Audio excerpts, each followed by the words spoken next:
Sigue diciendo, porque la mujer casada está sujeta por la ley al marido mientras éste vive.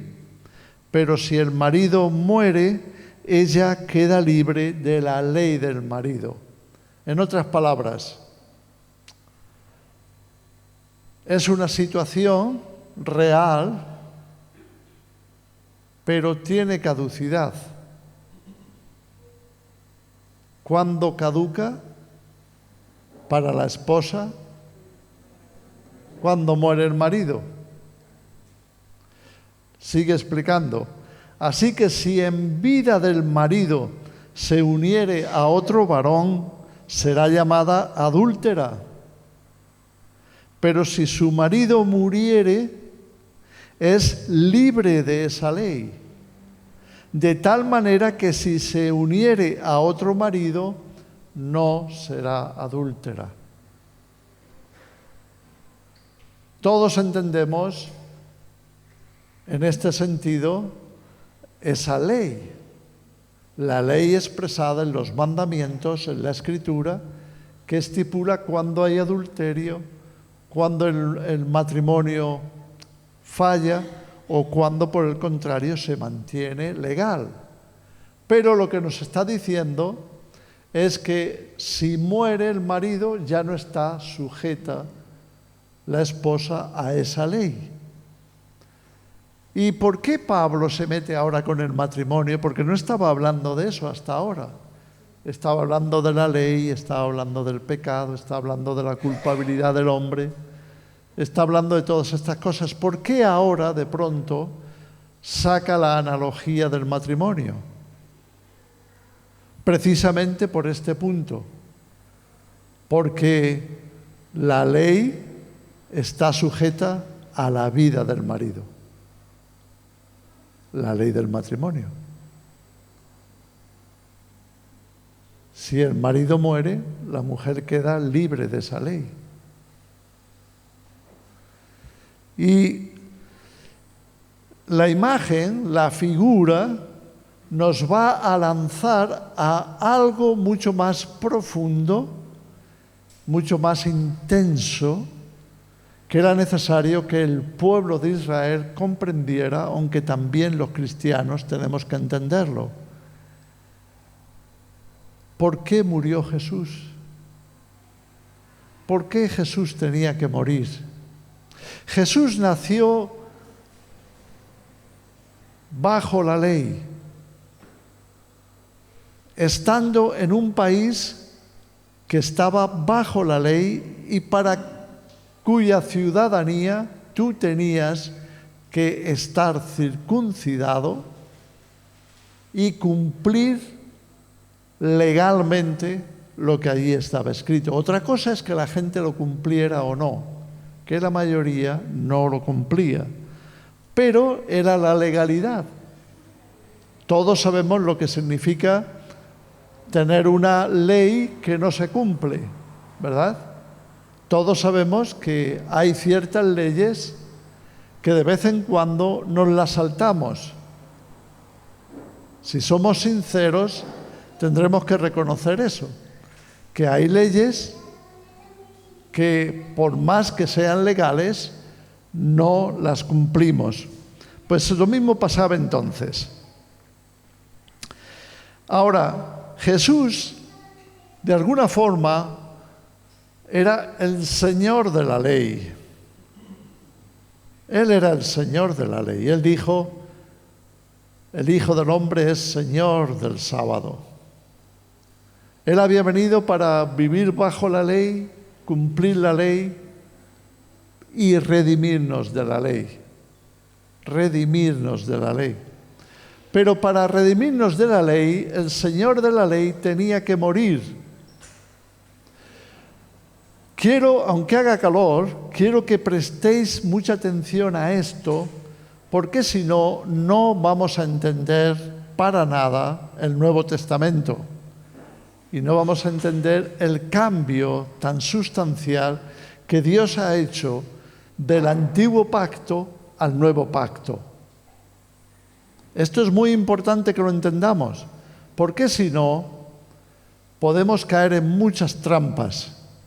Por ejemplo, las trampas de los judaizantes, que nos van a venir a decir que todavía tenemos que estar sujetos a la Torá, a la ley. Y al venir con esos cuentos o con esas doctrinas, nos confunden. ¿Por qué? Porque no hemos estudiado lo suficiente la palabra de Dios.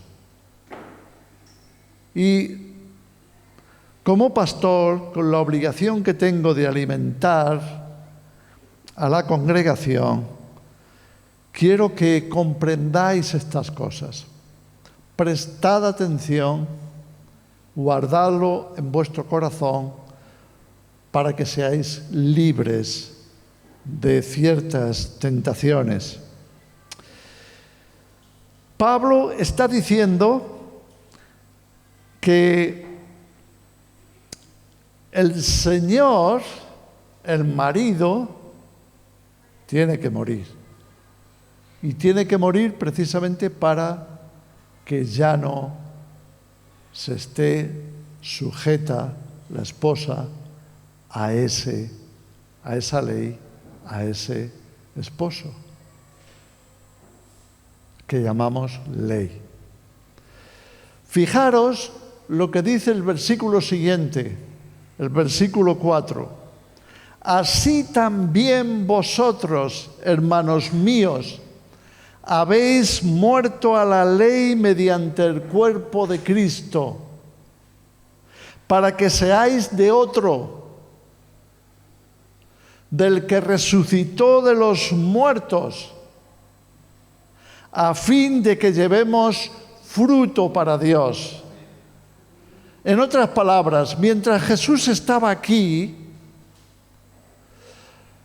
Él estaba como representante de lo que había en Israel, lo que Dios había establecido, el antiguo pacto, pero venía también para traer un nuevo pacto. Y entonces tenemos dos Jesús. Uno que es el Jesús carnal, nacido en Israel, nacido bajo la ley, sujeto a la ley. Y tenemos a ese Jesús muerto en la cruz. Muerto. Pero al tercer día resucita. Y cuando resucita, ya no resucita como estaba. Ahora es declarado, nos dice al principio de la carta Pablo en el versículo 5, capítulo 1, declarado Hijo de Dios con poder, en una naturaleza eterna que integra al ser humano y a la divinidad en una forma permanente, para siempre. Pero no es el Jesús judío.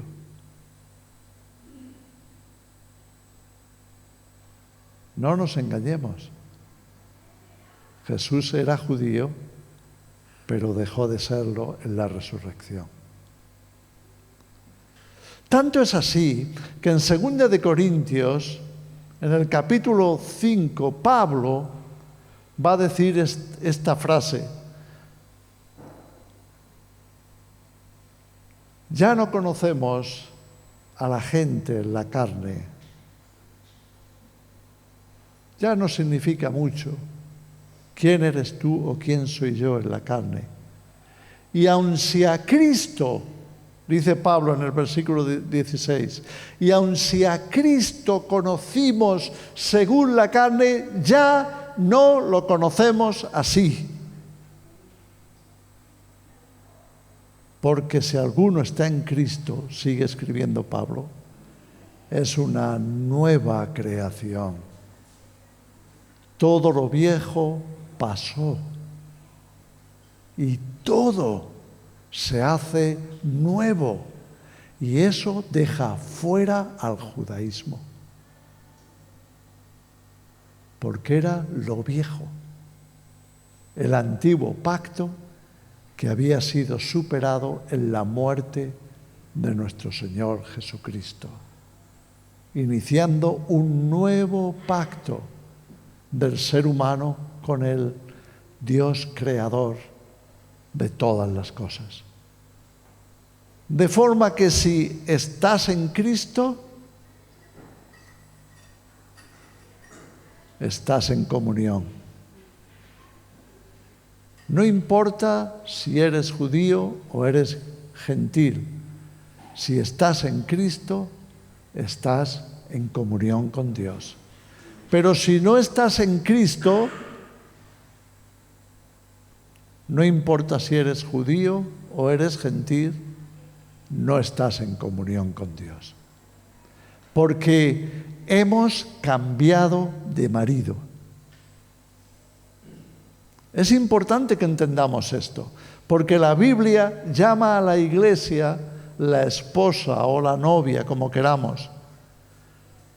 Cuando Jesús estaba en la carne, en este mundo, caminando como un ciudadano más, estaban sujetos a la ley. Pero cuando Jesús resucita de los muertos,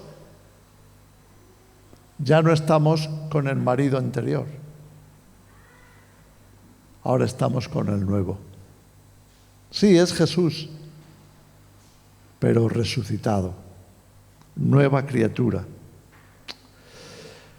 Y entonces Pablo lo va a ampliar, porque mientras estábamos en la carne, mientras estábamos en la vida carnal, ahora hermanos, esto es muy importante que lo entendamos, porque ¿qué significa eso para nosotros?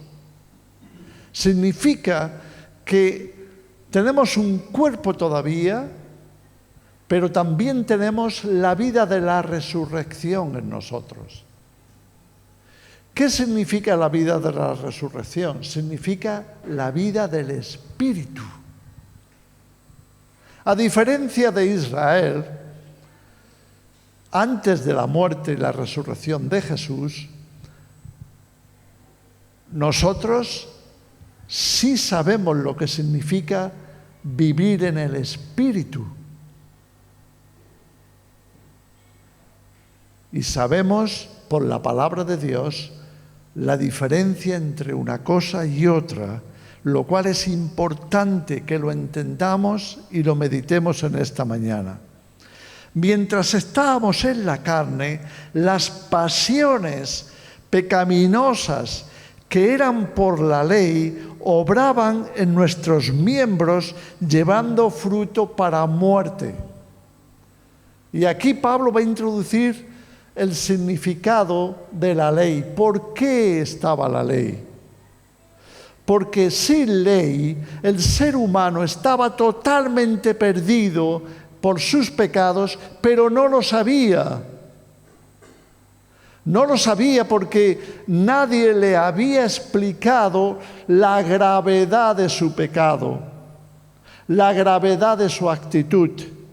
Que esa forma de vida, de no tener en cuenta a Dios, de no sujetarse a Dios, de no estar en paz con Dios, de no caminar con Dios, estaba totalmente condenada a la destrucción.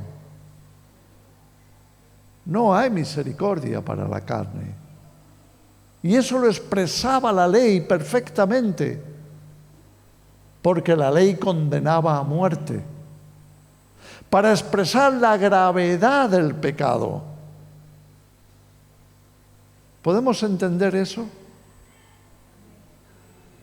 Porque una persona puede pecar gravemente y pensar que lo está haciendo bien. Pensar que como me beneficia, como me sienta bien, como me agrada, como saco algún beneficio, pues es bueno. Y el mundo, hermanos, que está en la carne, se rige por esa ley. Se rige por la ley del haz lo que te haga feliz. Vive como tú quieras, porque lo importante es que tú seas feliz. En otras palabras, lo importante es que tú te sientas satisfecho. Eso es por lo que la humanidad llega a crear un ambiente de culto al placer, de que lo que es placentero es bueno, y si no es placentero es malo. Y con esa ley, el ser humano está cegado para ver la realidad acerca de uno mismo. Porque es importante que lleguemos a entender cómo funcionamos, qué pasa dentro de nosotros. Y Pablo nos lo quiere explicar.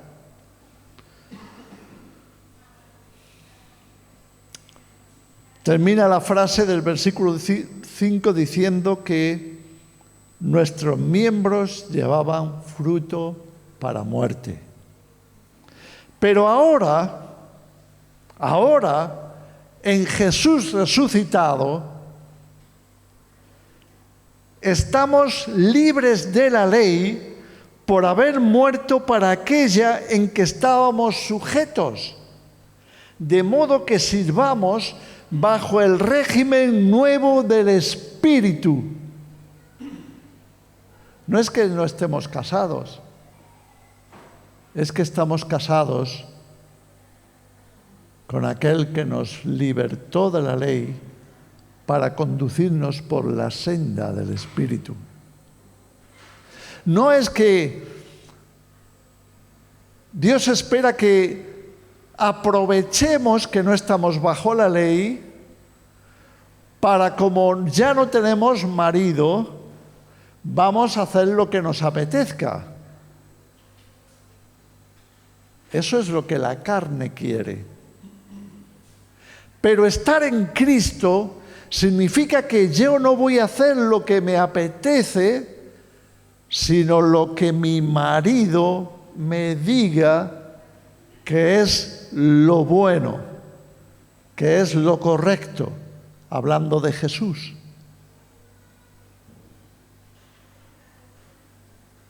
Voy a vivir para escuchar a Jesús. Voy a vivir para entender la vida que Dios me ha querido transmitir por medio de Jesús. Voy a vivir en el Espíritu.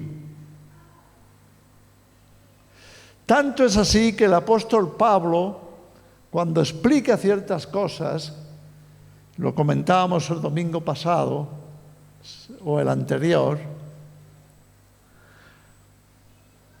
él dice esto: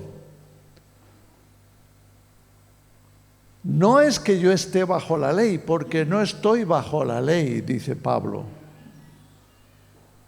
pero tampoco estoy sin ley,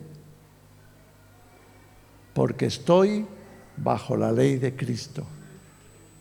Estoy bajo la ley de Cristo. Y es esencial que entendamos esto, para que entendamos también el conflicto. Versículo 7. ¿Qué diremos pues? ¿La ley es pecado? En ninguna manera. Pero yo no conocí el pecado sino por la ley, porque tampoco conociera la codicia si la ley no dijera no codiciarás. Nos está diciendo Pablo que para eso vino la ley, para mostrarnos nuestro pecado. Y entonces tomamos conciencia de que eso es pecado. Y al tomar conciencia de nuestro pecado, entonces nos damos cuenta que necesitamos solución.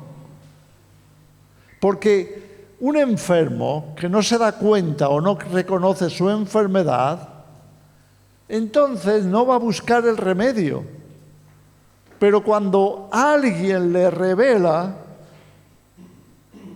su enfermedad, entonces empieza a pensar, yo necesito superar esto, yo necesito salud, yo necesito medicina o lo que sea, necesito superarlo.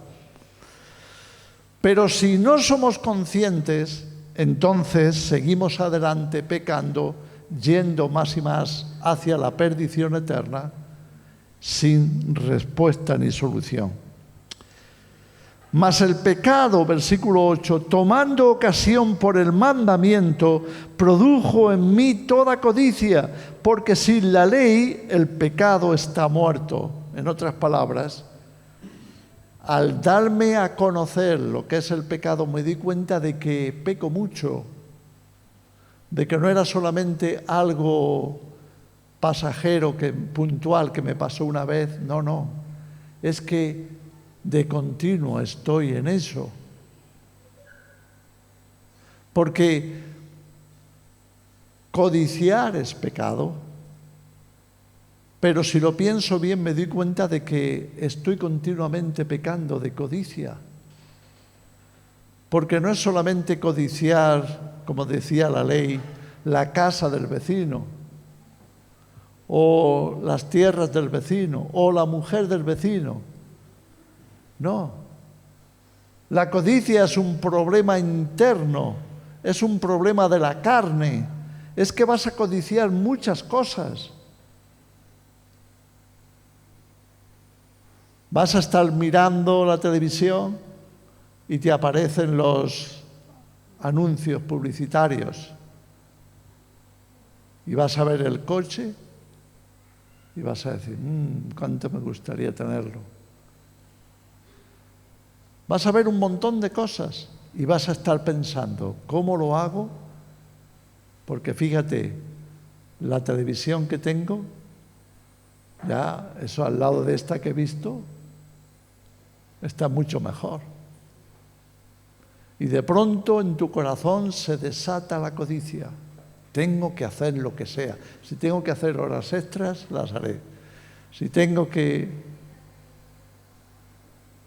Algunos unen pecado con pecado.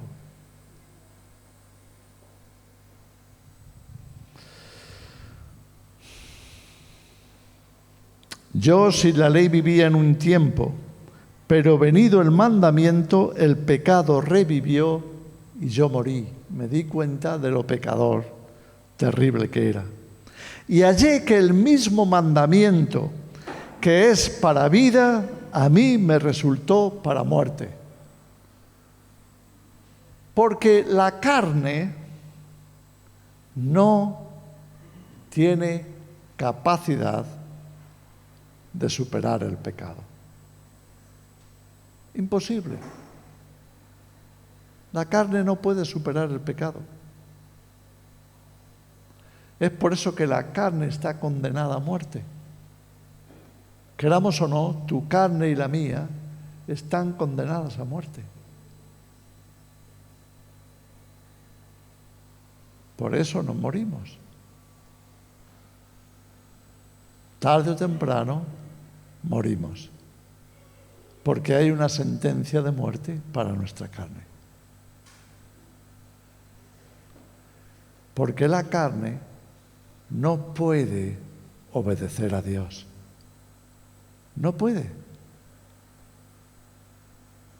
Por más que lo intentes.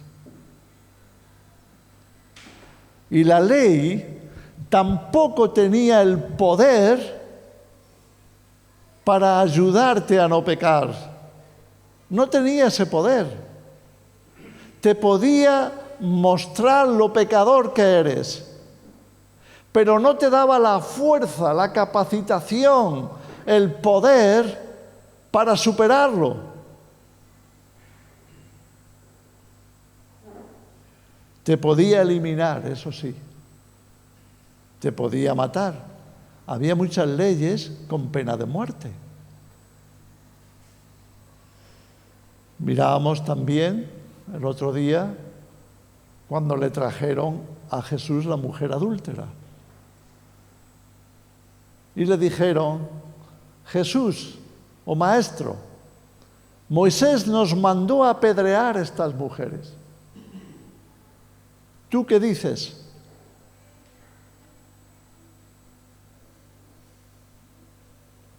La ley no te daba capacidad de superación. Te podía dar temor al castigo, eso sí. Temor al castigo. Y por el temor al castigo te podías frenar, pero no se superaba.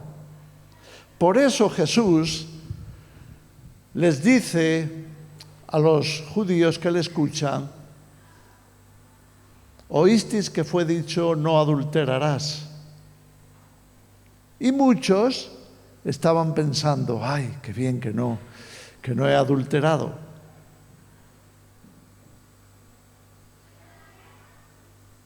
Pero Jesús les va a mostrar que no es así, que sí que han adulterado. Y Jesús les va a decir: yo os digo que cualquiera que mira a una mujer deseándola, ya ha adulterado en su corazón. Ya es un adúltero.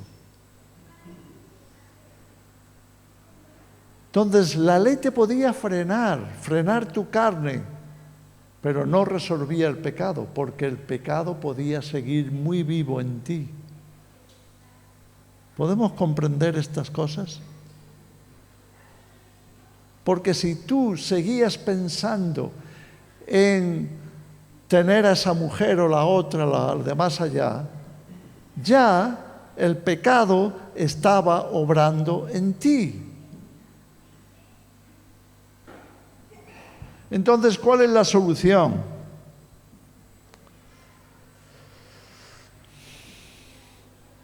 De manera que la ley a la verdad es buena, santa, dice Pablo, y el mandamiento también es santo, justo y bueno. Luego, lo que es bueno vino a ser muerte para mí en ninguna manera, sino que el pecado, para mostrarse pecado, produjo en mí la muerte por medio de lo que es bueno, a fin de que por el mandamiento el pecado llegase a ser sobremanera pecaminoso. Ya lo hemos explicado. Porque sabemos que la ley es espiritual, pero yo soy carnal, vendido al pecado. Porque lo que hago no lo entiendo, pues no hago lo que quiero, sino lo que aborrezco, eso hago. ¿Te das cuenta de que Pablo sabía perfectamente como humano lo que es esa batalla? Por eso la vida cristiana es una guerra, es una lucha. Cuando Jesús habló por primera vez de la iglesia, como lo tenemos escrito en Mateo 16, es para decir: yo edificaré la iglesia y las puertas de la muerte, del Hades, del infierno, no prevalecerán contra ella. En otras palabras, va a haber guerra, va a ser una lucha. Estar en este mundo como cristianos es estar en el frente de batalla, empezando con nuestra propia carne. Porque para pecar no hace falta ni siquiera levantarse por la mañana ni ir a ninguna parte. Ya en tus pensamientos, en tu interior, puedes estar pecando. Y no has hecho nada, ni siquiera te has levantado de la cama. Pero ya el pecado está obrando en ti. Esta es la lucha que todos tenemos que pelear y superar. ¿Cómo? Pablo sigue abundando en esta sorpresa. Lo que no quiero, esto hago. Lo que no quiero es lo que acabo haciendo. Y si es así, apruebo que la ley es buena. De manera que ya no soy yo quien hace aquello, sino el pecado que mora en mí. En otras palabras, tengo el enemigo dentro. Mi propio ego es mi enemigo, porque es enemigo de Dios, es enemigo de lo bueno, es enemigo de lo correcto, es enemigo de hacer la voluntad de Dios. Entonces tenemos que comprender a fondo el plan y el propósito de Dios. Jesús tenía que venir a este mundo y Jesús tenía que matar la carne.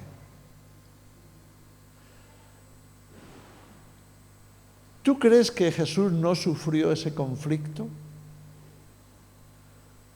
¿No nos dice el Evangelio que cuando iba a ser entregado Jesús estaba desesperado orando en Getsemaní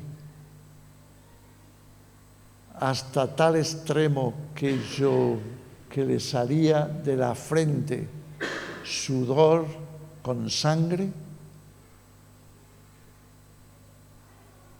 ¿Qué le estaba pasando a Jesús?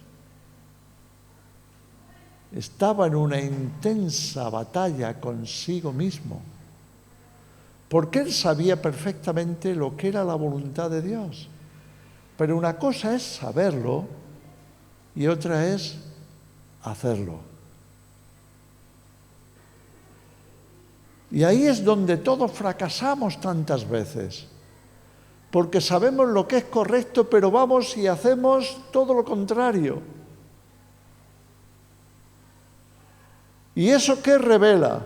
Revela que cuando tenemos que tomar decisiones, tenemos que optar por dos: agradar a la carne o agradar al Espíritu. Agradarnos a nosotros mismos o agradar a Dios. Estamos puestos siempre delante de esa decisión y nuestras decisiones revelan por dónde vamos a caminar. Jesús estaba en un momento de decisión total que tenía que entregarse a la muerte siendo inocente y a una muerte muy cruel por la humanidad, lo cual le iba a costar un intenso dolor y sufrimiento de todo su ser. Tenía que escoger, y esa es la decisión difícil. Pero tú y yo estamos en la misma situación, porque también tenemos que tomar muchas decisiones. Y en cada una de ellas vamos a revelar por qué camino nos hemos ido. ¿Nos hemos ido por el camino de la carne que conduce a la perdición y la muerte? ¿O hemos tomado la senda del Espíritu que nos conduce a la vida, que nos conduce a la paz con Dios? Y este es el gran conflicto. Ahora, para que entendamos, tenemos la cruz. Lo que Jesús nos quería mostrar con la crucifixión es que nunca vamos a aprender a hacer la voluntad de Dios a menos que estemos dispuestos a morir. A menos que estemos dispuestos a que nuestra carne muera, que nuestro ego muera, que dejemos de buscar nuestro interés en vez del de Dios, que seamos guiados por nuestros instintos, nos conducirá a la muerte, que seamos guiados por el Espíritu, por la voluntad de Dios, nos conducirá a la vida.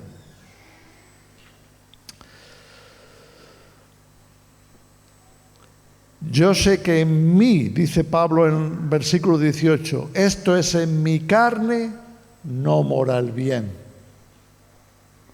Porque el querer el bien está en mí, pero no el hacerlo. Porque no hago el bien que quiero, sino el mal que no quiero, eso hago. Y si hago lo que no quiero, ya no lo hago yo, sino el pecado que mora en mí. Así que queriendo yo hacer el bien, hallo esta ley, que el mal está en mí.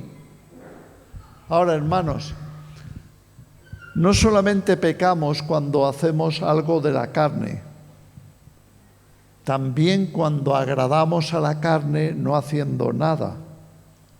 ¿Me explico? Porque podemos pecar de dos maneras: por acción o por omisión, por hacer o por no hacer. Porque cuando Dios te pone ante la situación de que hagas el bien y no lo haces, estás pecando. No, pero yo no he hecho nada. Exacto. Porque el que sabe hacer lo bueno y no lo hace, nos dice la carta de Santiago, eso le es pecado. Así que no es fácil salir de ese conflicto. No es tan fácil como, no, yo no hago a nadie nada malo. Yo no. Yo soy muy pasivo. Algunos lo llaman pacífico. Yo no hago nada. Y está diciendo que ni bueno ni malo. Pero no se da cuenta de que no hacer lo bueno es tan malo como hacer lo malo. Tenemos que resolver el conflicto. ¿Cómo lo resolvemos? Pablo nos va a dar la solución. No tenemos esta mañana todo el tiempo que necesitaríamos para explicarla con detalle, pero sí el suficiente como para que pasemos. Fijaros la expresión de Pablo en el versículo 24. La desesperación que Pablo tiene consigo mismo. Por eso les digo que Dios nos entiende. Dios entiende por dónde pasamos. Pablo dice, miserable de mí. ¿Qué me pasa? Soy un miserable. ¿Quién me librará de este cuerpo de muerte?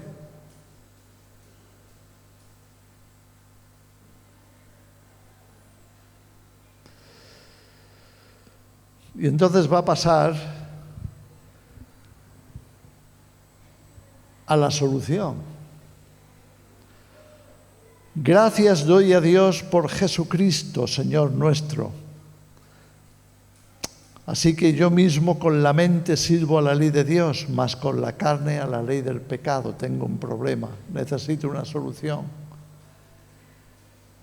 Y la solución, hermanos, se llama la cruz. La cruz. ¿Por qué hay dos formas de vivir?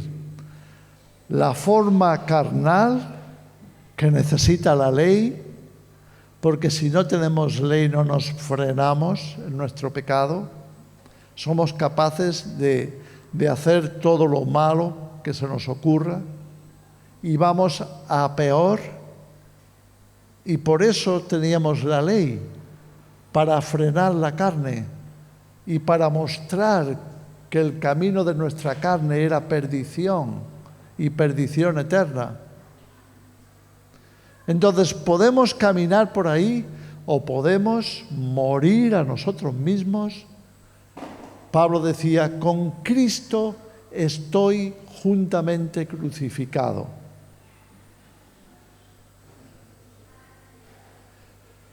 En las iglesias católicas se ven algunos crucifijos con Jesús clavado, con una representación de Jesús clavado en la cruz. Está incompleta esa imagen para un cristiano. Esa imagen debería de tener dos personas, no una. debería tener a Jesús y a ti y a mí. Porque eso es la vida cristiana. La vida cristiana no es voy a tener ley para que me frene de pecar, no. La vida cristiana es voy a morir para vivir la vida de la resurrección, para vivir la vida del Espíritu.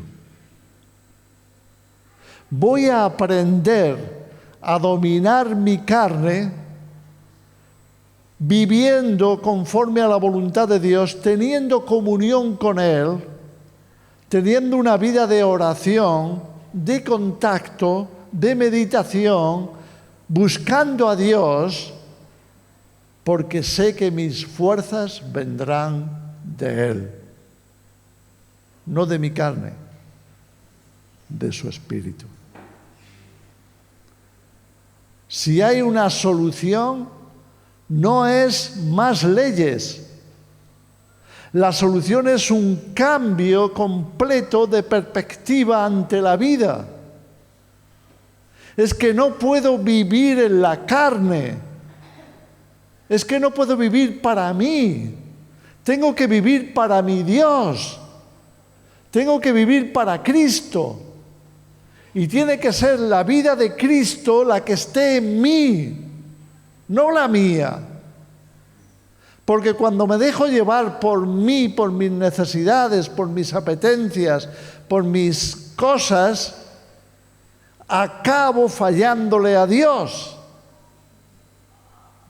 Pero cuando me centro en amarle, hacer su voluntad, caminar con Él, llenar mi corazón y mi mente, llenar mis deseos de los suyos, entonces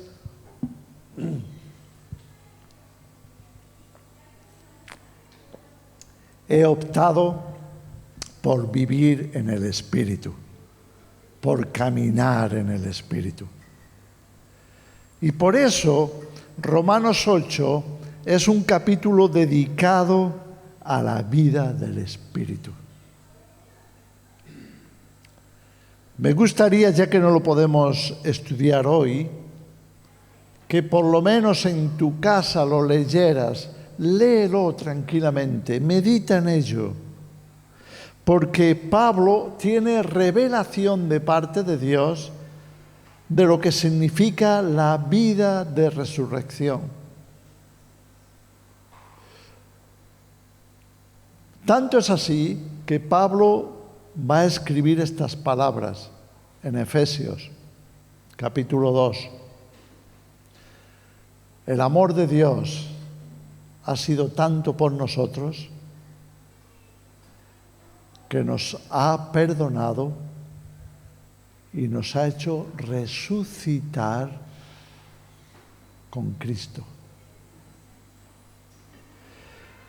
Esa resurrección lo llamamos nuevo nacimiento. Lo llamamos la vida del Espíritu. Y es la única respuesta válida para la superación de la carne, para la superación del pecado. Es no voy a hacer lo que yo, sino lo que tú. No voy a hacer para mí, sino para ti, Señor. Y eso es lo que nos libra de la ley, nos libra del pecado, nos libra de nosotros mismos y nos hace vivir una vida de muerte y resurrección. Muerte al yo, resurrección en Cristo. Si lo aplicamos, si tomamos el tiempo necesario para meditar en ello y dejar que el Espíritu Santo nos enseñe, entonces vamos a poder poner en práctica lo que nos hace diferentes como cristianos. Es la vida de Cristo en nosotros. Pablo escribiría, y terminamos con esto, Ese es el secreto, el misterio, la esperanza de gloria. Cristo en nosotros. Amén. Señor, te damos gracias por tu palabra, gracias por habernos permitido estudiarla en esta mañana. Gracias por haber revelado estas cosas. Gracias porque nos das solución. Ayúdanos, Señor, a comprender lo que pasa, a entender el conflicto, a identificarlo, a darnos cuenta de que somos tentados por la carne, para que tengamos inmediatamente en cuenta que lo único que nos puede sacar de ahí eres tú, Jesús. Es tu vida, es tu espíritu, es tu poder, es tu gracia, es la vida del Espíritu en ti. Ayúdanos a ponerlo en práctica, ayúdanos a crecer, no solo en este conocimiento, sino también en obediencia. En el nombre de Jesús. Amén. Amén. Bien, vamos a ponernos de pie.